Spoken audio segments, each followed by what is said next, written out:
everybody, we are back on the road. We're going to go look at a 1985 Honda 200x. Pictures look really good. Talked to the owner, had all the right answers. On this particular model, the 200x's, the kickers slip on them, and so that was the first question I had. Did the kicker slip? Was that why the people quit riding? And he said no, he really didn't know why. It just quit running. Okay. So we're going to see. With buying bikes that don't run, there's always the unknown. You don't know what you're getting. This is a commitment. I'm driving almost 2 hours for this bike. Like I said, the pictures look good. So it looks like the seat's been recovered. The plastics are original. They look like they're in good shape. The pictures he sent, that's sitting in a garage or a shed, or it's undercover. I'm thinking a carport. One of the things you do when you're looking for a bike and somebody sends you pictures, look at the background, look at the surroundings. Judging by what's in the background of this photo, I know that this person's an outdoorsman. I know that he's got an ATV sitting there, a lawnmower sitting there. There could be maybe even a Jeep or something in the background. I'm not quite sure.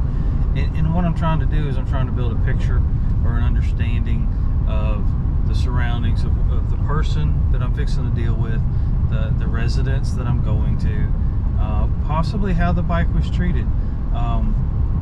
If it's undercover and it's 34 years old and it looks like it's been taken care of all those years, you're probably dealing with somebody that changed the oil. You're probably dealing with somebody that had it serviced even, or serviced it themselves. A lot of information can be gathered from the surroundings of the photo. Not really, not just the bike itself, but everything else in the photo. Not as knowledgeable in the 200x's. I'll just be real honest with you. I've got them. I know a little bit about them, but I don't know all the history on them. I know that this body style, if you will, or this design ran for 3 years, 83, 84, and 85. I do know that in 85 the tank sticker changed to what I think is the better looking sticker, the red, white, and blue Honda wing. And so I think that, to me personally, is the better looking of the bike. It still carries the red chassis. I don't know of a lot of differences between the 84 and the 85. I know in 86 and 87 is a completely different bike. New chassis, new engine. There could be some rollover parts, front suspension, wheels, I don't know. But I know the 6 and 7 are different bikes. I have never owned one. I've only, can tell the difference in pictures and posts that people write. So I'll tell you how I found this one, because I get probably this question asked as much as any, is how do you find bikes? And so I'm going to be driving a little while, and I'll take the opportunity to kind of explain some of the things that I go through to find bikes. And diligence is everything. If you want to look for three-wheelers, you got to look every day, and you got to look on every platform multiple times a day. You've got to set up notifications that if a Honda anything pops up. I get notifications if a weed eater with a Honda sticker on it pops up, and I know that's overkill, but if you narrow down your searches too much, then you don't get all the three-wheelers, and if you leave them too broad, you get everything. And so right now I'm kind of preferring to get everything than to miss things. People tend to list three-wheelers as trikes, bikes, ATVs, ATCs, quads. I had one the other day that popped up red. That's it. It was just red. The guy wanted $900 for a red. So if you had notifications for Big Red or Honda Big Red or something like that, you wouldn't have got it, because it's just not set up that way. It would have been too narrow of a search. You wouldn't have seen that bike. That bike was not in my area, but it still popped up. So you have issues with distance also. So if you're looking for a bike, the best thing I can tell you is to be diligent. Look every day. Look a couple of times a day. the best bike to buy is not a bike necessarily that's posted, and those are a little harder to find, but the deals financially are better. And so the best bike to buy is not a bike that's for sale. And so what I've found is word of mouth of a bike that's not listed has always been the best bike for me to buy financially. Means they're cheaper, quality of bike generally tends to be a little bit better, and you're not dealing with all the garbage. And so here's an example. Someone posts a bike for sale, they want to make some money off of it. That's why they're doing it, and that's fine. That's how it works. Right then and there, the bike is going to have more of a premium on the price. They've cleaned out their shed, they've taken some photos of it, they've posted it on Facebook Marketplace, Craigslist, Let Go, somewhere, and all of a sudden they are being inundated with 50 phone calls in the first 2 hours, text messages, scammers, their phone number's been captured, they're getting unsolicited emails for it, and it's a mess out there if you try to post something. On top of that, you've got people like me that as soon as they posted a Honda, I'm gonna message out to them if it's something in my area, something that I'm interested in. And what I mean by that is legitimate buyers for three-wheelers. By the time they get to you, or by the time you notice it, it's sold, it's gone, it's promised. The seller's already a little aggravated because they had no idea that every Tom, Dick, and Harry was going to come out of the woodwork because they had a $500 three-wheeler. They really thought they were just cleaning out the closet. They're going to want a premium for that, and so they're going to put a price on it. And on top of that, they're looking at all the other ones that they've listed their bike next to. So when they go to Marketplace and they go to list their bike, they see another three-wheeler sitting there, and it's $1,800. And they go, well, mine's red. Mine must be worth $1,800 too. So they list theirs for $1,800. And then the first guy that contacts me was like, I'll give you $500 for it. Well, now they're insulted. And it's just a big mess. And you can see how by the time you actually get face to face with a seller, they've kind of been run through the mill. So back to my original statement, the best bike to buy is a bike that's not for sale, is let the bikes come to you. So do a want ad, go to Facebook Marketplace, Craigslist, Let Go, and do an ad, and yes, they're going to kick your ad out after like 3 days. That's fine, let them do that. Do another one. In 3 days, your ad will be seen by like 50,000 people. It's okay that they kick it down. You don't care if it's taken down in 3 days anyway. It's the averages. You're playing the numbers here.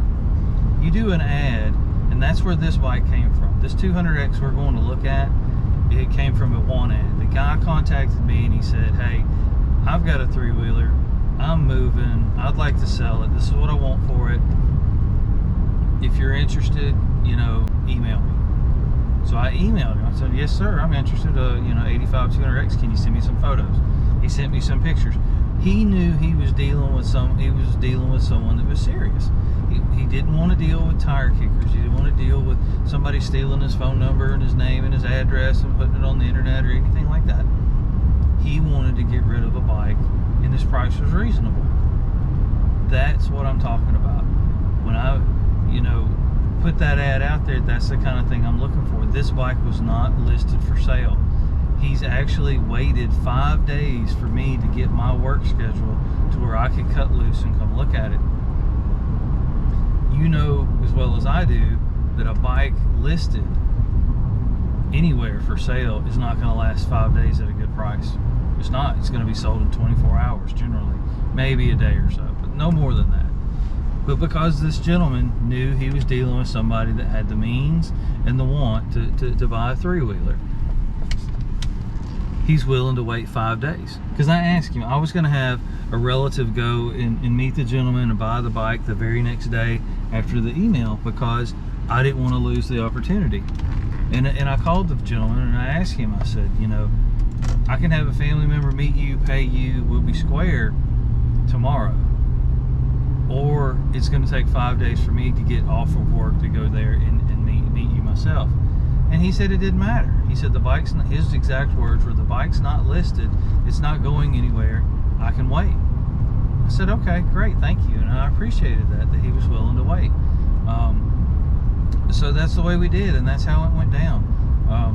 You know, I set it up for today. We're leaving this morning, and that's what we're gonna do. So I'm excited about it. You know, this is hunting and fishing all kind of rolled into one thing, and there's a lot of analogies that you could say a lot of them is the same. You know, you go out and you look at a lot of bad bikes, and that's like casting your line out there. But when you get that good one and you reel it in, that's fishing. And the hunt's the same way. Sometimes you just sit and wait and wait and wait for the right bike to come along, and then all of a sudden the right bike pops up. I had no idea that this guy was gonna, you know, saw my ad and then, you know, him to message me. And this isn't the first bike. This isn't a fluke. The majority of the bikes that I find are this way, because if I'm out looking at want ads like everybody else, I'm just another guy in the mix. I'm just another number. I'm another, is it available? Which, don't ever do that. Don't let it just say, is it available? Add to that, change it. If you're home marketplace and you see a bike or whatever and you're interested in it, delete that, is it available? Because that's what everybody does, and then they don't say anything. Don't do that.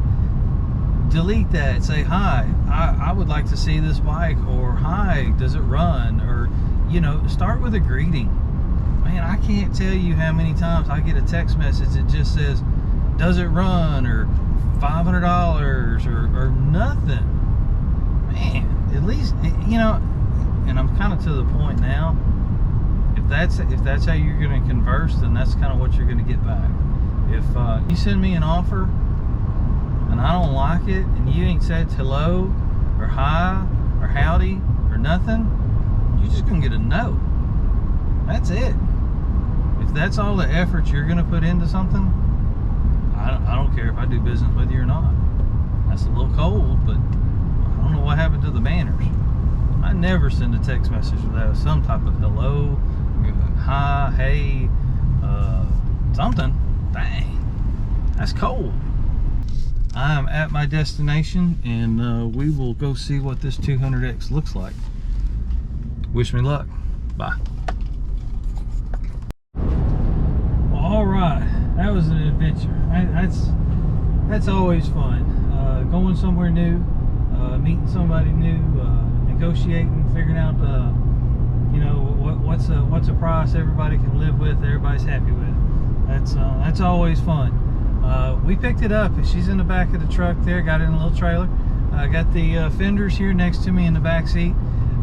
As a rule, I always take the fenders or the seat off of a bike. If it's a hardtail, I'll take the seat off, throw it in the truck or toolbox. If the fenders come off, like a 185S or a 200X, I'll take those fenders off. A 350X certainly. Take those fenders off. I just put them here in the back of the truck.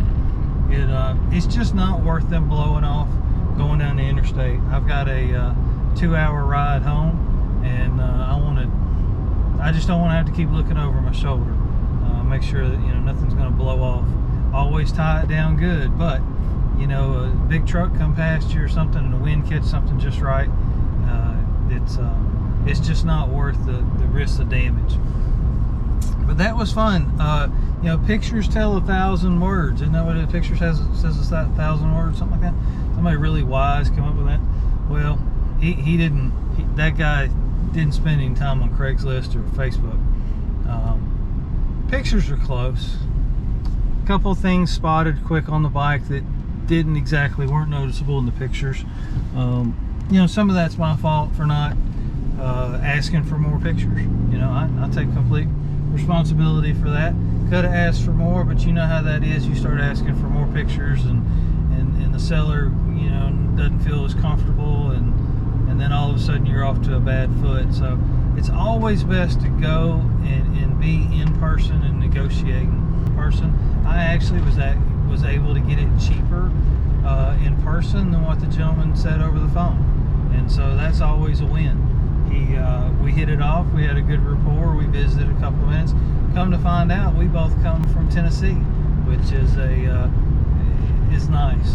And so we talked about Tennessee, and he was headed back there, and that's actually why I was selling the bike. He just didn't want to have to haul it back to Tennessee. And so after building that rapport, we got to talking, and he dropped the price, and I accepted, and it's mine now. So I'm happy about that. This one did not slip, but then again, this bike does not run. So we will find out together when I get back to the shop if we've got a runner or not. How often they pop up around here. But it's good. It's all good. What a great day. Beautiful weather. Got to spend some time with a close family member, and we had a good time and had a good meal too. I guess I should show you that too. We had Mexican, and I ate too much, and I'm full, and I've got an hour and a half ride ahead of me. So we'll see if we make it in one trip or not.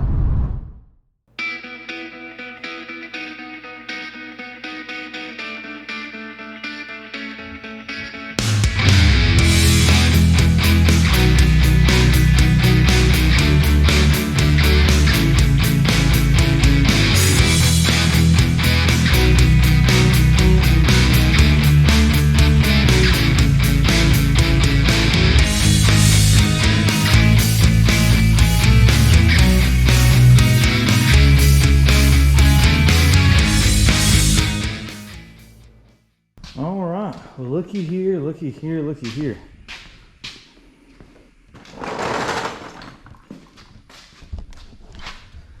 Look at the stance on that thing. That's crazy. So we got an aftermarket axle. We got some aftermarket wheels. We got a DG pipe on here. Looks like original fenders. Looks like they're in pretty good shape. Exhaust did do a burn through. It's real common when people put exhaust on here. They touch and they rub. They don't pay attention. Not the end of the world. Seat's been recovered decently. They use screws on the back side of it. You got is probably a +4 axle, and then on top of that we've run in these Douglas wheels. They're Blue Labels, I believe. It's an older Blue Label. Aftermarket DG pipe. It's not bad. Be interesting to see how that sounds. Original fenders in good shape. Tank's in decent shape. It's really good on the inside, but somebody has done some work here. Looks like it's trying to come through. It's bubbling up a little bit right there. That's a shame, but we'll see what we can do. I got a couple ideas on that. Probably going to braze that and then repaint it. Brakes seem to work well. They still work, believe it or not. Front tire's flat, and it's dry rotted and cracked. It's a pretty old tire. I don't think they even make that one anymore. Yeah, it's actually an original tire. Look at that. I didn't even catch that until just now. Owitsu. That's an original front tire. That's pretty impressive. Clearly these back tires are not original. So, interesting. Well, let's see. First thing I always like to do is I want to look for spark. I'll try to verify spark first. That's always I think the hardest to track down if you can't.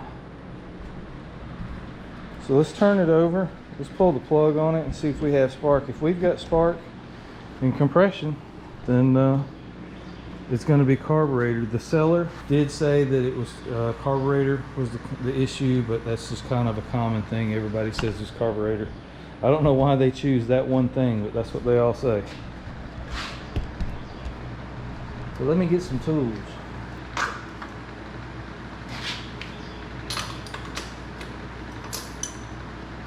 Plug was finger tight. Somebody's been looking at it at least. It doesn't look dirty at all. Let's get the tank off and kind of get a better idea of what we're looking at. The tank's hooked up.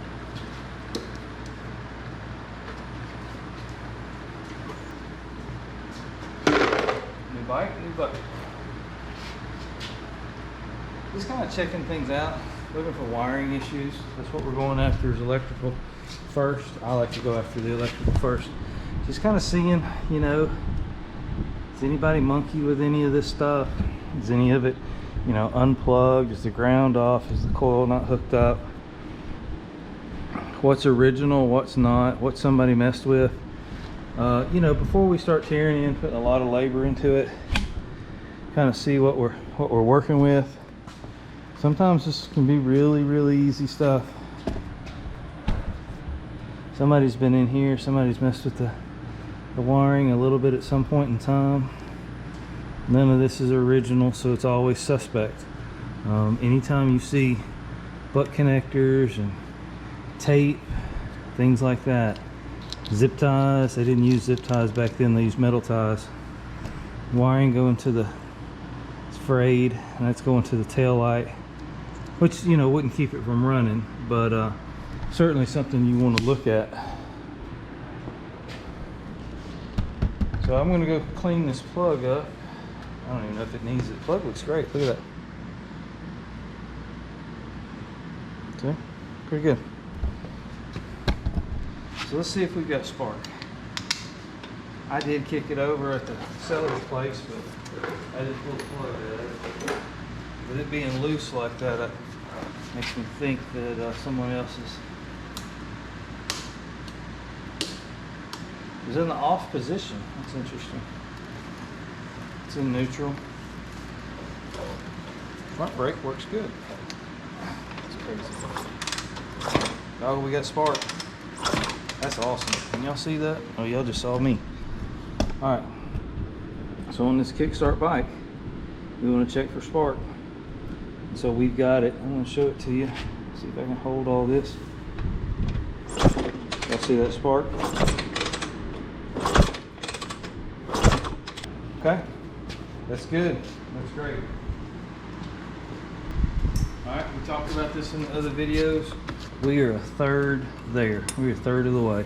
If we've got compression, anything above 85 will run. We really would prefer this particular bike. The X's have a little bit more compression. I think factory they're 125. I'm not exactly sure on that. I'll have to check the book on it. So here we got our compression gauge set up. And it screws right into the spark plug port where the spark. That's why when I take the plug out, I go ahead and do this step. The plug's already out. There's no point putting it back in. Okay. We know we've got spark, so we know that the ignition is good. So this is going to tell us a little bit about valves. It's going to tell us about total compression. Now on a bike like this, you're going to want the choke down, all the way down in this case. And I like to give it about 4 good kicks. 1, 2, 3, 4. That's 95 right there. That's really good. We may be able to get even a little more if we go another kick. Yep, so there we are breaking 100. 120. Okay, that's good. We've got great compression. I was fearful of that. So now we've got good compression. We've got spark. All we lack now is air and fuel. So carburetor. So our seller was, at this point, his assumption of what was wrong seems to be correct. So we're going to take the plug and we're going to put it right back in. We're done kicking it over now. We're going to put some juice to it. And we're going to try to light this thing, all right? And if it's just carburation, don't over tighten your plugs. They just got to be snug. Okay? So, now I'm going to pull the air filter out of here, kind of inspect it. Now the X has a little bit different. Oh, look at that! Wow. Now, I didn't check this when I bought the bike, honestly. That's pretty cool. That's a $30 air filter right there. So on the X, your air filter comes, your air comes in here and it turns and it goes into your carburetor, and this is your carburetor here. The carburetor doesn't sit centered on the 200X. It sits kind of off a little bit. The intake actually has a little bit of a curve built into it. Throttle sounds good. You hear that click click, that clapping sound. You want to check for that. That means that that slide's going all the way down. Hear that tap tap tap tap? That's a good thing. So what I'm going to do, the easiest thing to do is to take it off here. Now be careful because this does get real brittle on the X. Can't get it back on. The heat gun will heat up this rubber that this is made out of.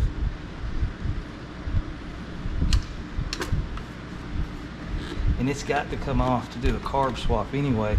You just don't want to pry or pull on it and break this manifold. That's important not to break that.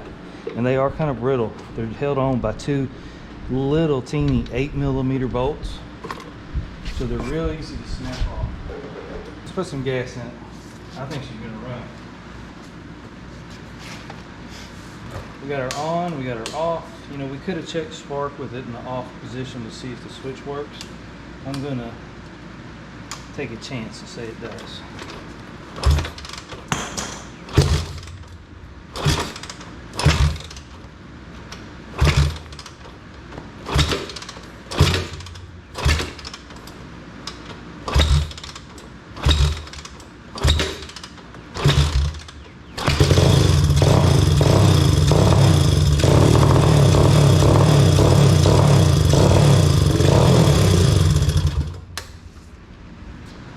Well, ladies and gentlemen, that is a home run. I'm going to try to clean this carburetor and reuse it. If it runs to my satisfaction, then we'll keep it. If it doesn't, then I'll put another carburetor on it. But this was an $800 purchase. The man wanted $1,000 for it. Once we got to talking and kind of had a rapport, he was willing to come off of that, and so I picked it up for $800. Now, you and I both know that the fenders and the seat are worth that. If you know, if you were parting one of these out, the tank, an easy $200.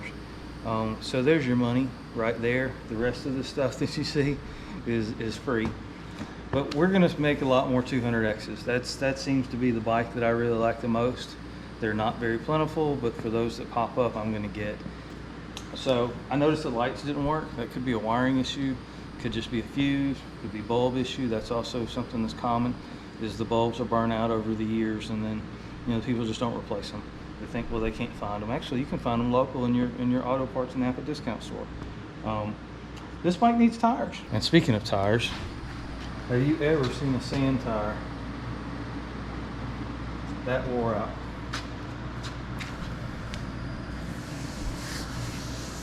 Look at that.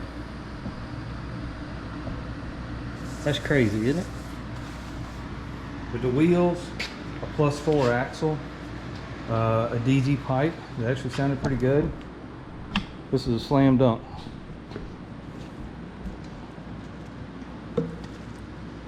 I'm not going to run it anymore. I know it will run, but I want to clean that carburetor, and before I run it anymore, I don't want to suck a bunch of trash in there through that. Well, great. So that's a Sunday. That's about all I got accomplished right there. Sunday. We found a bike, we bought a bike, we got a bike back, we got it running. That's a great day in my house. As always, please like, share, and subscribe.